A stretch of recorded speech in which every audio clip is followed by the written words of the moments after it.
नमस्कार, मी Shyamal Sable, MC news Jalna बातमीपत्रात आपलं सर्वांचं स्वागत। या बातमीपत्राचे प्रायोजक आहेत संजीवनी मल्टी स्पेशालिटी हॉस्पिटल, आपल्या आरोग्याची संजीवनी, the skill to heal, the speed to care. Nagrej मसाले, अस्सल मराठमोळी गावरान चवीसाठी नागरेज मसाले आपल्या जवळच्या किराणा दुकानात उपलब्ध। आता बातम्या सविस्तर। जालना ते छत्रपती संभाजीनगर रोडवरील निवांत हॉटेल परिसरात पिकअप 4 चाकी वाहनाला आग लागल्यामुळे वाहनांचं मोठं नुकसान झालंय। सुदैवाने यामध्ये कुठलीही जीवितहानी झाली नाही। आज दिनांक 7 मार्च रोजी सकाळी 11 वाजेच्या दरम्यान जालना ते छत्रपती संभाजीनगर रोडवर असलेल्या निवांत हॉटेलच्या बाजूला ठेवण्यात आलेल्या एका पिकअप कारला अचानकपणे आग लागली। या घटनेची माहिती अग्निशमन विभागाला मिळाली असता अग्निशमन विभागाची एक टीम घटनास्थळी पोहोचली आणि एका अग्निशमन बंबाच्या सहाय्याने ही संपूर्णतः आग विझवण्यात आली। या घटनेत पिकअप 4 चाकी वाहन हे संपूर्णतः जळून खाक झाले। ही संपूर्णतः आग आटोक्यात आणण्यासाठी सहाय्यक अग्निशमन अधिकारी संदीप दराडे, नागेश हुगे, शरद भांदारगे, रवी लोखंडे यांनी प्रयत्न करून संपूर्णतः आग विझवली। जालना शहरातील जिल्हा सामान्य रुग्णालयात असलेल्या वॉर्ड क्रमांक 9 मध्ये पुरुषांच्या वॉर्डात चक्क दारूच्या बाटल्या आढळून आल्यात। येथील स्वच्छतागृहात अस्वच्छता असून या ठिकाणी दारूच्या बाटल्या आढळल्यानं रुग्णालयात नेमकं चालतं तरी काय असा प्रश्न या निमित्तानं उपस्थित झालाय। आमचे प्रतिनिधी साहिल पाटील यांनी केलेला हा विशेष रिपोर्ट पाहूयात। जालना येथे जिल्हा सामान्य रुग्णालयात नेहमी सुविधांचा अभाव असतो, त्यात भर म्हणून की काय येथील वॉर्ड क्रमांक 9 मधील पुरुषांच्या वॉर्डात असलेले स्वच्छतागृह अस्वच्छ आहे। येथील वॉश बेसिन मध्ये पाण्याचे नळ देखील नाही, तर या ठिकाणी असलेल्या स्वच्छतागृहात चक्क दारूच्या बाटल्या आढळल्यानं नेमकं या रुग्णालयात चालतं तरी काय असा प्रश्न या निमित्तानं उपस्थित झालाय। येथील आढावा घेतला आमचे प्रतिनिधी साहिल पाटील यांनी, पाहूयात। गाव तसं चांगलं आणि वेशीवर टांगलं अशी एक मराठीत म्हण आहे। अगदी तशीच अवस्था जालना शहरातील जिल्हा सामान्य रुग्णालयातील वार्ड क्रमांक 9 ची झालेली आहे। सध्या मी पुरुष वार्ड असलेल्या वार्ड क्रमांक 9 मध्ये आहे। 9च्या स्वच्छतागृहामध्ये मी आहे आणि आपण पाहू शकता या स्वच्छतागृहात कशा प्रकारे अस्वच्छता झालेली आहे। आपण पाहू शकता हा जो वॉश बेसिन आहे यामध्ये कचरा आहे, चहाचे कप आहेत, उटक्याच्या पुड्या पडलेल्या आहेत, हा नळ जो आहे याला पाणी नाहीये, बाजूच्या वॉश बेसिनची ही तीच अवस्था आहे। कळस म्हणजे आपण पाहू शकता या ठिकाणी खाली जी डस्टबिन आहे ती अत्यंत दुर्गंधीयुक्त पदार्थांनी भरलेली आहे आणि त्यात एक दारूची बाटल भर म्हणून काय आपल्याला दिसत आहे। याबरोबरच या स्वच्छतागृहात तुम्ही पुढे पाहू शकता अनेक बिड्या पिऊन टाकलेली जी बिड्याची धुंडकं आहेत ती पाहायला मिळते। या स्वच्छतागृहाच्या काचा तोडलेल्या आहेत, फोडलेल्या आहेत आणि या स्वच्छतागृहात खाली देखील प्रचंड अस्वच्छता आहे। एकीकडे आजारी पडल्यावर रुग्ण या ठिकाणी येतात, मात्र ही स्वच्छता पाहून आणखी आजारी पडणार की काय असा प्रश्न या निमित्तानं उभा राहतो। गेल्या काही वर्षापूर्वी कोविडमध्ये जालना जिल्ह्याचं नाव अगदी थाटामाटात घेतलं जात होतं। आरोग्याच्या बाबतीत जालना जिल्हा अग्रेसर होता, येथील आरोग्यमंत्री होते। मात्र आता जसं आरोग्यमंत्री गेले तसं येथील प्रशासनाला या आरोग्य सुविधांचा विसर पडला, येथील स्वच्छतेचा विसर पडलाय आणि ह्या स्वच्छतागृहाची अशी अवस्था झालेली आपण पाहू शकतो। किमान बातमी पाहिल्यानंतर तरी जिल्हा रुग्णालय प्रशासनाला जाग यावी आणि ही अस्वच्छता इथून दूर करण्यात यावी, ती स्वच्छता करण्यात यावी, जेणेकरून या ठिकाणी उपचार घेणाऱ्या रुग्णांना आणखी आजाराला सामोरं जावं लागणार नाही। एमसीएन न्यूज साठी साहिल पाटील, जालना। महिला आर्थिक विकास महामंडळाद्वारे जालना जिल्ह्यात चालवण्यात येत असलेल्या बचत गटामार्फत विविध वस्तू व सेवा उत्पादित केल्या जातात। या बचत गटाचे भव्य प्रदर्शन जालना शहरातील अणय गार्डन येथे सुरू असून आज या प्रदर्शनाचं उद्घाटन खासदार कल्याण काळे यांच्या हस्ते करण्यात आले। महिला आर्थिक विकास महामंडळाद्वारे जालना जिल्ह्यात 3809 बचत गट चालविण्यात येतात। यापैकी काही बचत गटामार्फत वेगवेगळे उद्योग व्यवसाय केले जातात। या उद्योग व्यवसाय करणाऱ्या बचत गटांकडून निर्माण केल्या जाणाऱ्या वस्तू व सेवांना बाजारपेठ मिळावी म्हणून महिला आर्थिक विकास महामंडळाच्या सुवर्ण महोत्सवी वर्षाचं औचित्य साधून महिला दिनानिमित्त जालन्यात बचत गट प्रदर्शनाचं आयोजन करण्यात आले। आज या प्रदर्शनाचे उद्घाटन खासदार कल्याण काळे यांच्या हस्ते करण्यात आले। यावेळी व्यासपीठावर खासदार कल्याण काळे, महिला आर्थिक विकास महामंडळाचे जिल्हा समन्वय अधिकारी उमेश कहाते, मीनाक्षी खयाळ, प्रवीण कुमार कथे आदींची उपस्थिती होती। करायचं आणि त्याचं पॅकिंग एका बचत गटाने महिला भगिनीने करायचं, त्याचं ब्रँडिंग पॅकिंग करून द्यायचं आणि ती परत तुमच्याकडे माल द्यायचा आणि तुम्ही तो विकायचा। याचा 100% अनुदानावरचा प्रकल्प केंद्र सरकार राबवतंय, पण ते राबवताना यांची लई दमछाक होते। तुमचे कागद करू तुमचा प्रोजेक्ट काय ते प्रोजेक्ट कन्सल्टंट मोठे ठिकाण आहे तो रागावला, तो रुसला, त्याला पैसे नाही मिळाले, त्याला पैसेच वाढवून घेतले, त्याचा पाठपुरावा नाही, हे इथंच बसल्या, ते मुंबईत चाललंय प्रकरण, होत नाही लवकर, असे सगळे जे उद्योग आहे ना ते तर थांबवले गेले पाहिजे आणि यांना सगळ्या हाताने मदत केली पाहिजे की त्यांचा प्रकल्प उद्या किती दिवसात कार्यान्वित झाला पाहिजे. 2-2, 3-3, 4-4 वर्ष झाले की ते प्रकल्प अजूनही रखडलेले आणि बँक मागते तुमचं लोन घ्यायचं असेल तर तुमचं तारण काय देणार, यांच्याकडे काय तारण आहे म्हणजे कुठून तारण देतील.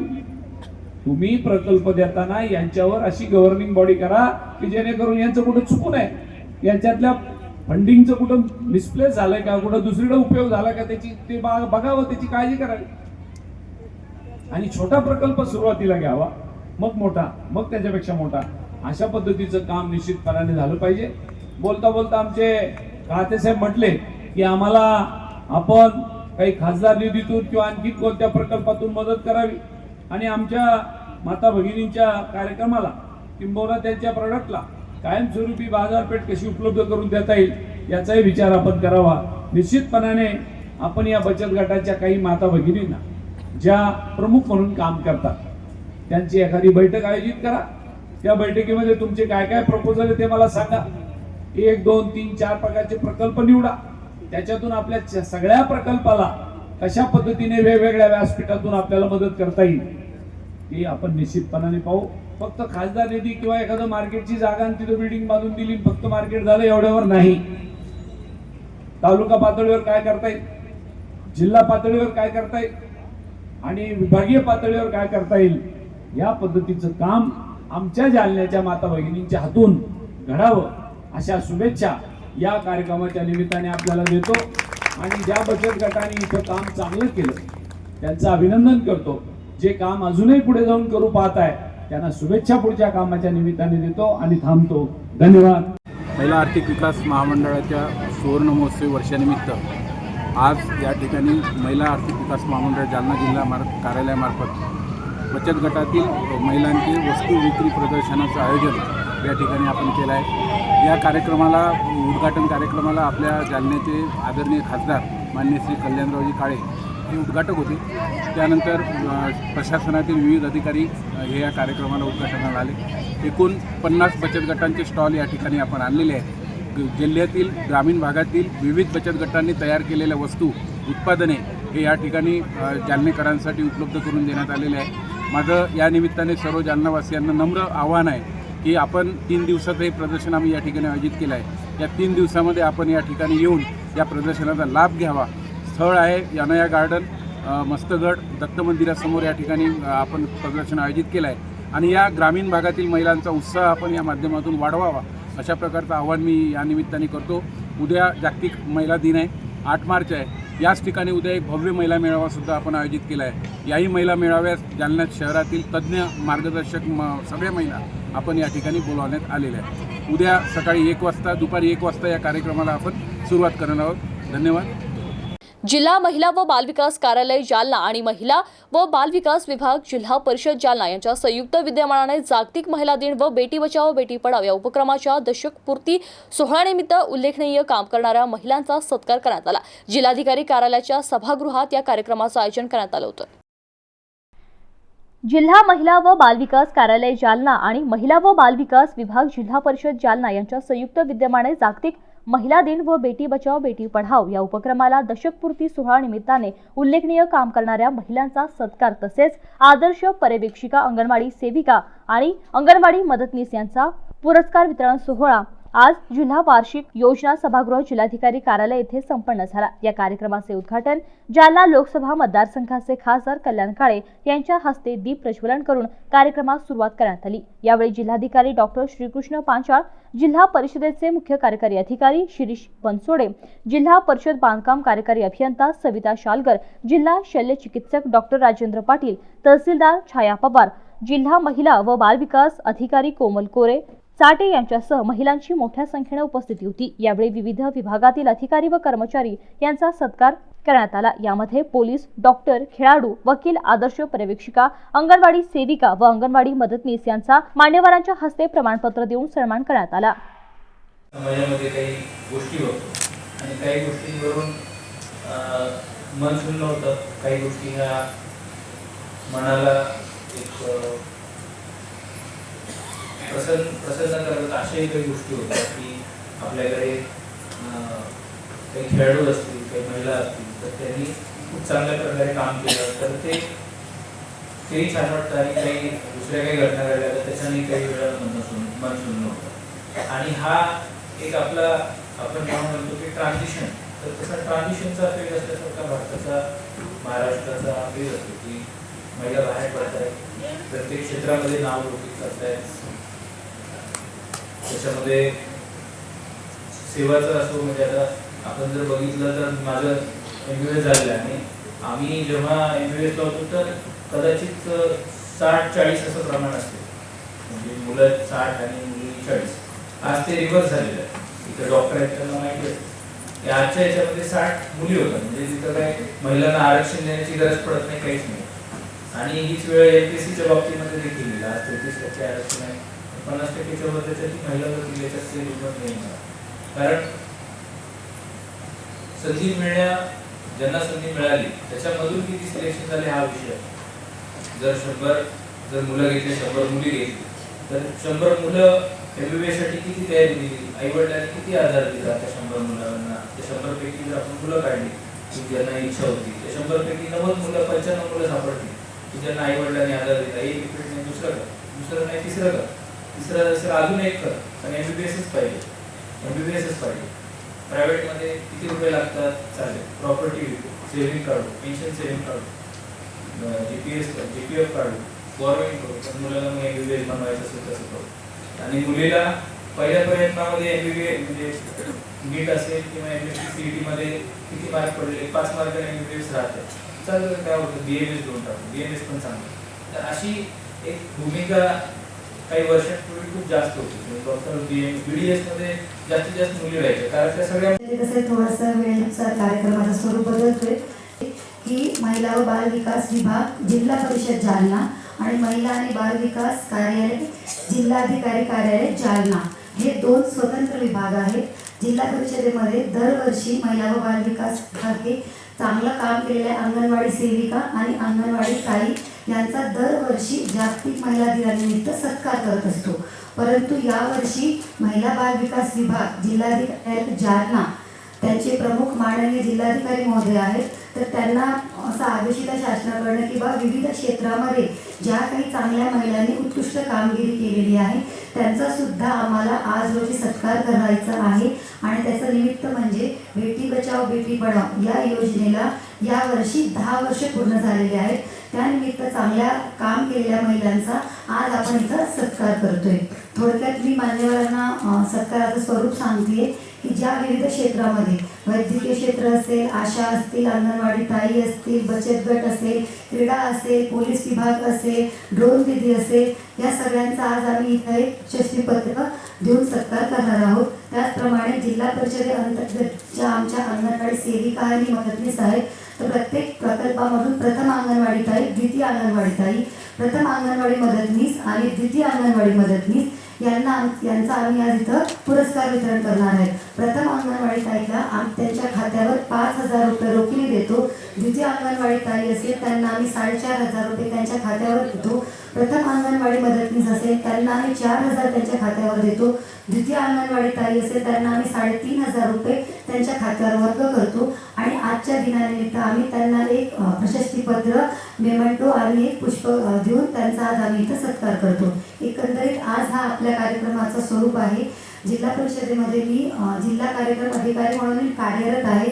परंतु जालना शहरातील शकुंत नगर मंठा चौफुली जालना येथील घरासमोरील प्लास्टिकचे भंगार साहित्य जळून खाक झालंय. अज्ञात व्यक्तीने लावलेल्या आगीत भंगार व्यापाऱ्याचं लाखो रुपयांचं नुकसान झालंय.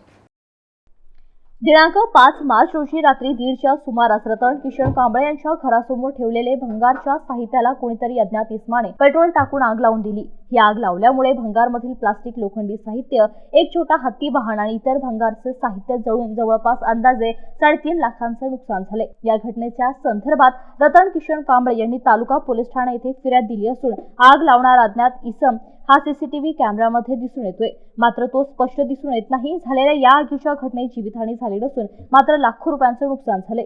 या घटनेचा पुढील तपास तालुका पोलीस ठाणे येथील पोलीस हेड कॉन्स्टेबल बावरे हे करीत आहेत।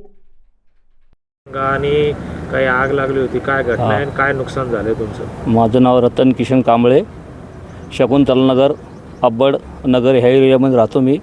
माझा प्लास्टिकचा भंगारचा धंदा आहे।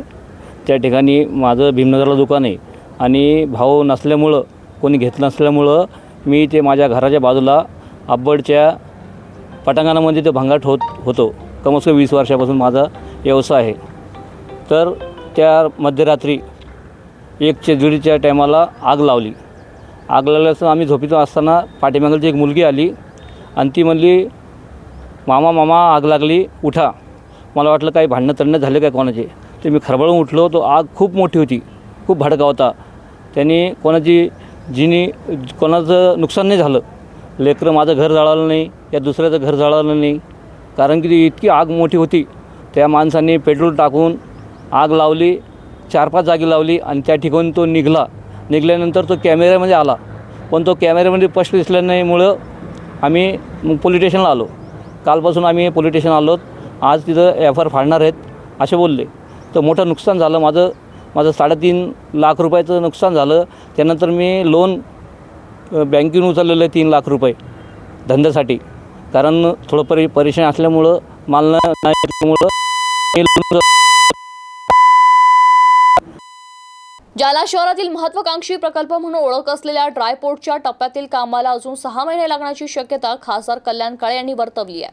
त्यांनी जिल्हाधिकारी डॉक्टर श्रीकृष्ण पांचाळ यांच्या उपस्थितीत नुकतीच ड्रायपोर्टचं काम करणाऱ्या अधिकाऱ्यांची बैठक घेतली। या बैठकीत ही बाब समोर आली आहे। तर जालना छत्रपती संभाजीनगर महामार्गावर ड्रायपोर्ट परिसरात आपण उड्डाणपूल उभारणार असल्याची माहिती त्यांनी आज पत्रकार परिषदेत बोलताना दिली आहे। सर, काय सांगाल, काय विषय होता आजचा महत्त्वाचा पत्रकार परिषद? आज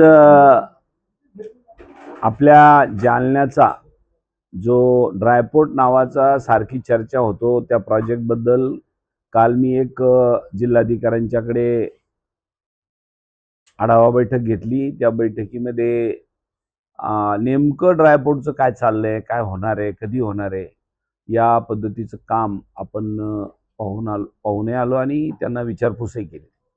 किमान आपल्याला अवगत करावं आणि भविष्यात त्या कामाची प्रगती व्हावी आणि लवकरात लवकर ते काम मार्गी लावावं या दृष्टीने कालचा एक प्रयत्न होता।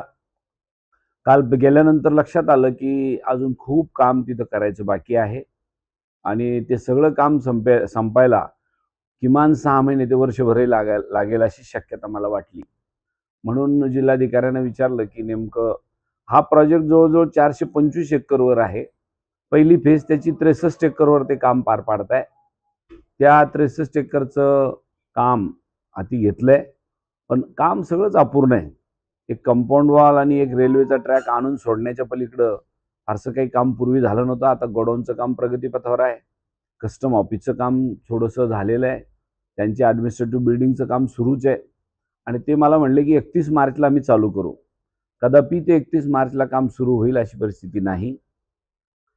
अशा परिस्थितीत काय केलं पाहिजे आणि काय करावं, म्हणून त्या सगळ्या चौकशा केल्यानंतर मी कंपनी काम कोण करणार आहे, एक ॲक्टिवेट कधी होईल, याच्यातून लक्षात आलं की कॉनकॉर नावाची एक रेल्वेची कंपनी आहे, लोडिंग अनलोडिंग, माल आणणं माल पाठवणं, ती कंपनी काम करणार आहे असा एक MOU साईन केला होता। पण दुर्दैवाने ते MOUची तारीखही संपली आणि हा प्रोजेक्टही चालू झाला नाही।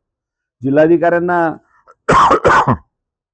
जेव्हा मी विचारलं की साहेब हे कॉनकॉर कंपनी काम करणार आहे का, ते म्हणले हो काम करणार आहे।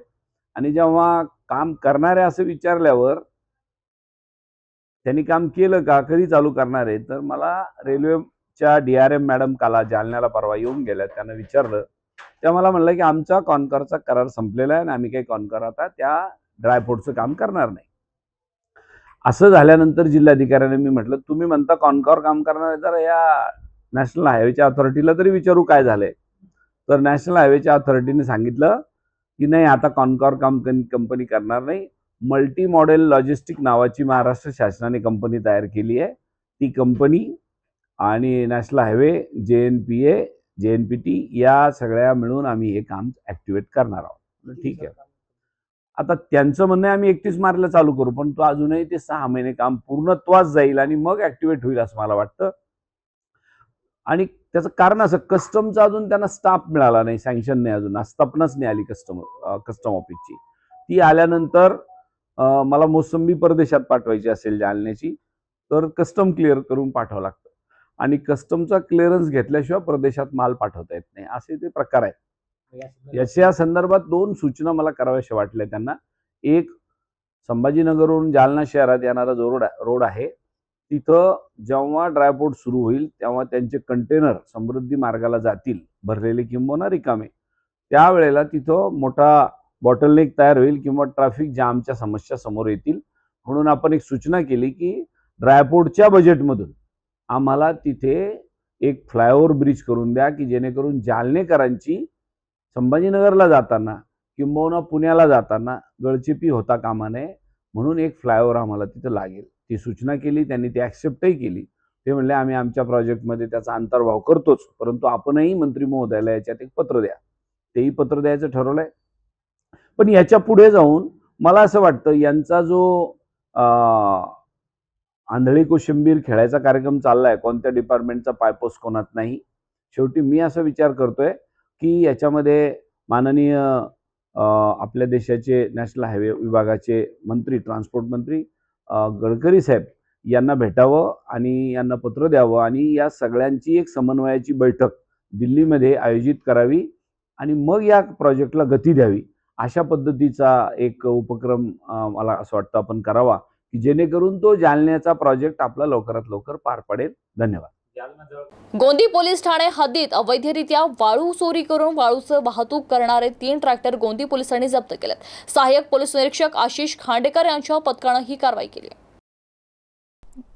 जालना जिल्ह्यात सध्या वाळू चोराविरोधात प्रशासनाने कठोर भूमिका घेतली असून वाळू चोरावरती कारवायांचा धडाका सुरूच आहे. गोंदी पोलीस ठाणे हद्दीत वाळू चोरी करून वाळू वाहतूक करणारे 3 ट्रॅक्टर गोंदी पोलिसांनी जप्त केले असून या प्रकरणात ऋषिकेश दिलीप ससाणे, नितीन चंद्रकांत नरवडे आणि यजाज हरुण बेग राहणार साष्ट पिंपळगाव यांच्या विरोधात गुन्हा दाखल करण्यात आला. त्यांच्या ताब्यातून ट्रॅक्टर आणि वाळू असा 22,60,000 रुपयांचा मुद्देमाल पोलिसांनी जप्त केलाय. ही कारवाई पोलीस अधीक्षक अजय कुमार बन्सल, अपर पोलीस अधीक्षक आयुष नोपाणी, उपविभागीय पोलीस अधिकारी अंबड विशाल खांबे यांच्या मार्गदर्शनाखाली सहाय्यक पोलीस निरीक्षक आशिष खांडेकर, पोलीस उपनिरीक्षक बलभीम राऊत, रामदास केंद्रे, गणेश मुंढे, शाकीर सिद्दीकी, दीपक भोजने, विजय काळे, होमगार्ड तुकाराम कणके, अर्जुन माने, लहू राठोड यांच्या पथकानं केली आहे.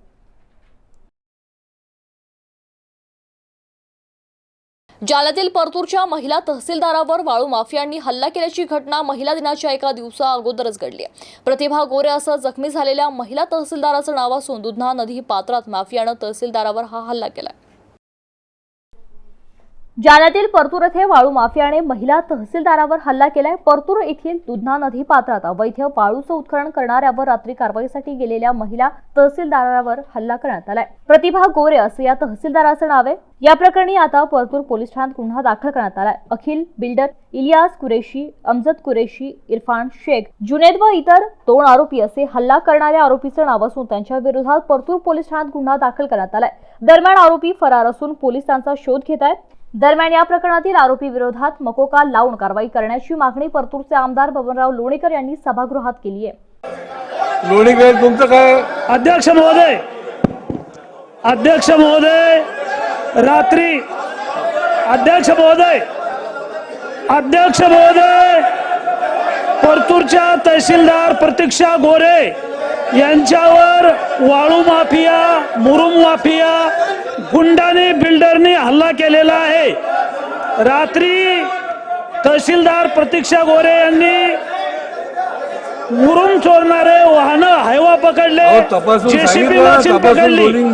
अखिल काजी बिल्डर, इलियास कुरेशी, अमजद कुरेशी, इरफान कुरेशी, युनुस शेख, जुबेद अशा 10-15 लोकांनी तहसीलदार यांना मारहाण केलेली आहे.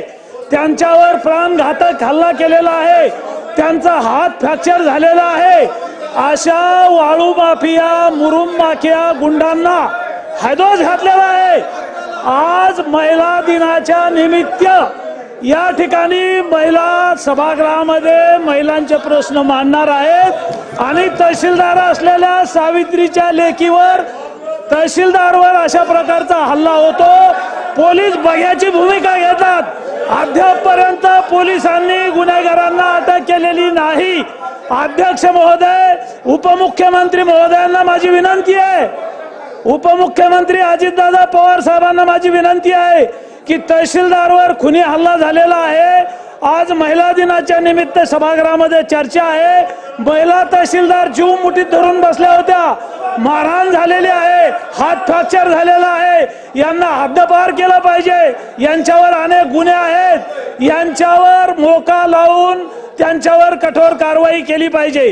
यापूर्वी तहसीलदारच्या अंगावर गाडी घालण्याचा प्रयत्न झाला, अप्पर जिल्हाधिकाऱ्यांना मारहाण झाली, ती महिला आहे आणि अशा पद्धतीनं महिला अधिकाऱ्यांना मारहाण होते. उपमुख्यमंत्री महोदयांना माझी विनंती आहे की आपण आम्हाला आश्वासन द्यावं की आजची आज या आरोपींना अटक करून महिलांचा महाराष्ट्रातल्या सन्मान होईल का आणि आपलं सरकार कठोरात कठोर कारवाई या गुंडांवर करेल का, अशा प्रकारचं निवेदन माननीय उपमुख्यमंत्री महोदयांनी करावं. प्राणघातक हल्ला झाला, तहसीलदार वाचलेले आहेत. महिला आमदारांना माझी विनंती आहे की आज अशा पद्धतीने ही मारहाण होते. हे बघा, मारहाण झाली, तहसीलदार जखमी झालेले आहेत, हात फ्रॅक्चर झालेला आहे. याच्या अगोदर महिला अधिकारी रीता मेत्रेवार यांनाही मारहाण झालेली आहे.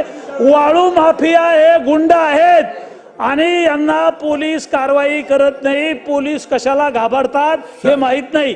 माननीय उपमुख्यमंत्री महोदयांनी याचं निवेदन करावं. शासनाने नोंद घ्यावी.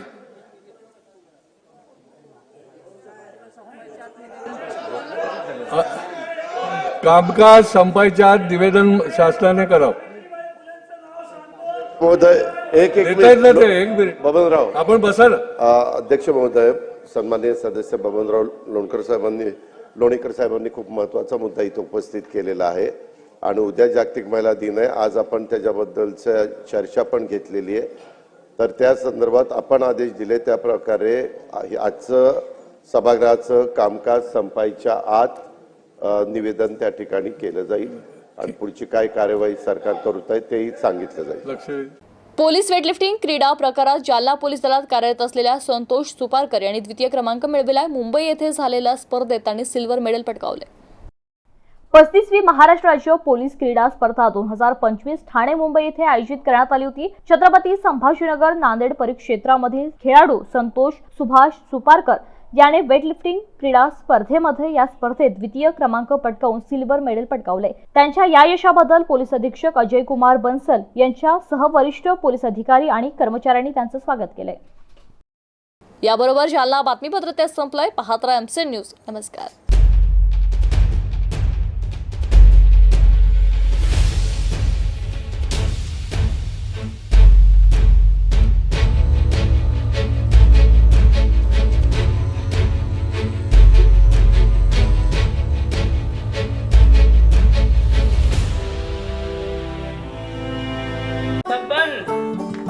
आपको कलेक्टर साहिबा के हाथों से इनामी घर मिल रहा है. आपका घर बहुत सुंदर होगा ना? अरे नहीं बेटा, हम तो बहुत छोटे आदमी हैं. चाचू डोंट वरी, मैं बड़ी होकर आपके लिए और सबके लिए मजबूत और सुंदर घर बना के दूंगी. कालिका सरिया लाना मत भूलना. कालिका TMT सरिया कंक्रीट से करे मजबूत जोड़ और भूकंप संग आग से लड़कर घर को दे दीर्घायु. कालिका सरिया मैं भूली नहीं. बेटिया आप कलेक्टर. कालिका TMT, फैसला जो मजबूत हो.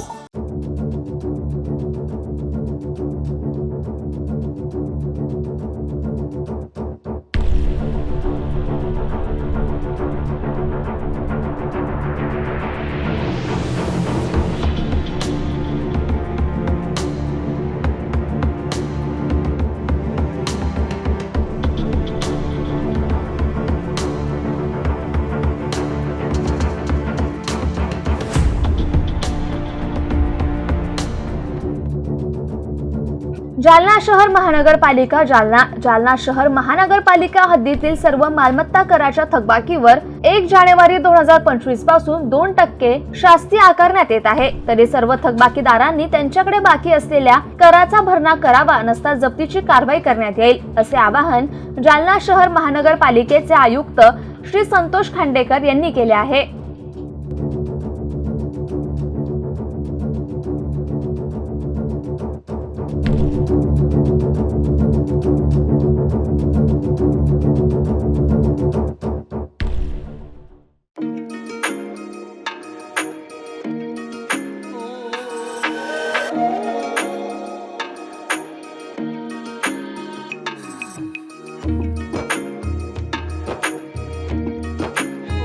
उच्चतम वर्ग कृषी उत्पन्न बाजार समिती जालना, श्री छत्रपती शिवाजी महाराज बाजार संकुल, भोकरदन, देऊळगाव राजा, रिंग रोड, नवीन मोंढा, जालना, उपबाजारपेठ, रामनगर, नेर, सेवली, महाराष्ट्रातील अग्रगण्य बाजारपेठेची काही ठळक वैशिष्ट्ये.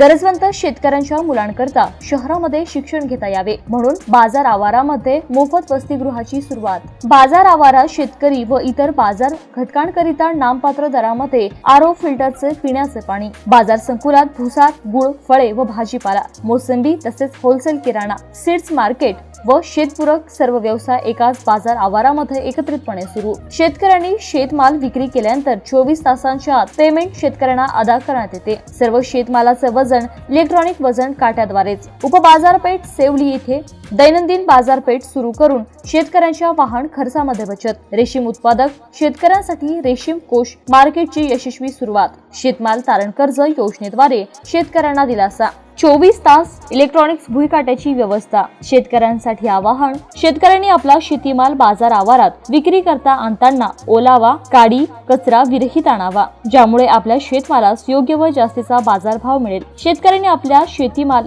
बाजार समितीच्या बाजार आवारात विक्रीसाठी आणावा आणि खासगी व्यापाऱ्यांकडून आपली होणारी फसवणूक टाळावी. शेतकऱ्यांनी शेतमाल विक्री केल्यानंतर आपली शेतकरी पट्टी तपासून पाहावी. नियमाविरुद्ध इतर कोणतीही कपात झाल्याचं निदर्शनास आल्यास बाजार समितीशी संपर्क साधावा.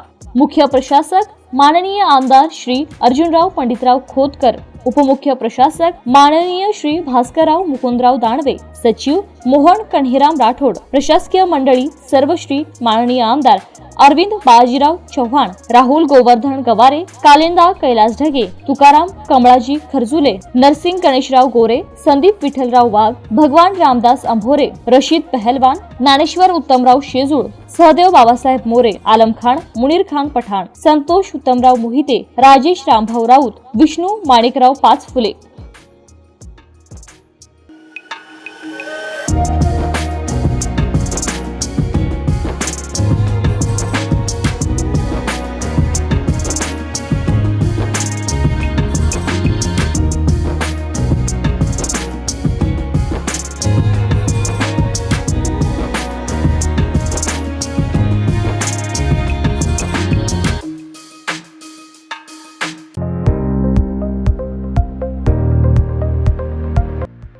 सहलीला जायचंय, मग देशात किंवा परदेशात जाण्यासाठी चिंता कसली करताय? विना वर्ल्डचे जालना पार्टनर ट्रिप मेकर्स आपल्या सोबत आहेत ना, तेही संपूर्ण टूर पॅकेज सह. ट्रिप मेकर्स करत आहे जाण्या येण्यापासून तर राहण्याची व टूरची सर्व व्यवस्था. आमच्याकडे उपलब्ध सुविधा group tours, ladies special, senior special, honeymoon special tours, Dubai, Bali, Europe, Singapore, Sri Lanka, Nepal, Malaysia, देशात किंवा परदेशात कुठेही जा. आमच्याकडे विमान ticket, hotel booking, cab booking, passport, visa, cruise booking, Ramoji film city, Imagica, snow world, water park, Tirupati, Prayagraj, Kashi बुकिंगसह सर्व सुविधा एका छताखाली उपलब्ध.